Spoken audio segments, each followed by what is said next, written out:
Souvent, les gens ne viennent pas nous dire oui, j'ai vécu de la discrimination, mais ils nous racontent des expériences qui s'en rapprochent très fortement. Nous, on est là pour leur expliquer que effectivement, ça ressemble à de la discrimination et leur présenter les différentes ressources qui existent. Et on leur explique aussi et surtout que ce n'est pas de leur faute.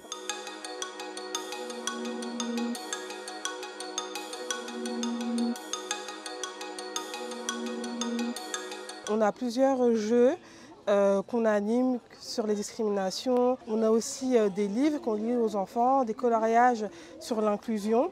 Et on fait également de la sensibilisation sur l'accès aux droits et sur les différents types de discrimination. Je trouve que c'est une bonne initiative pour les personnes qui ne connaissent pas déjà. Je trouve ça bien pour d'autres personnes, les gens qui ont reçu par exemple, qui ont eu de la discrimination, de justement se sentir épaulés en fait.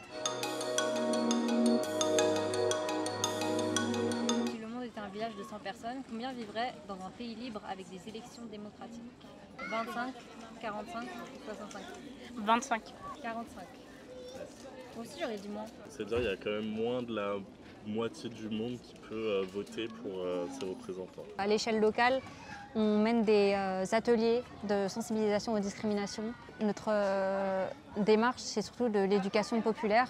C'est vraiment de faire en sorte de créer un espace où on peut dialoguer sans que ce soit forcément formel, sans que ce soit trop scolaire, pour laisser à tout le monde la place pour s'exprimer et surtout réfléchir au monde qui l'entoure de manière critique. Et après, on peut accompagner aussi dans l'aide après avoir vécu une discrimination. Les gens de voyage sont des personnes qui effectivement se considèrent nomades, mais les Roms pas forcément.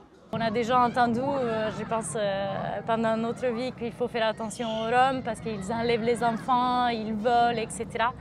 Et du coup, nous, on lutte afin qu'on se rende compte que la plupart des personnes ont envie de s'insérer en France, ont envie de construire une vie, de gagner leur vie, d'offrir un avenir meilleur pour les enfants comme plein d'autres familles en France.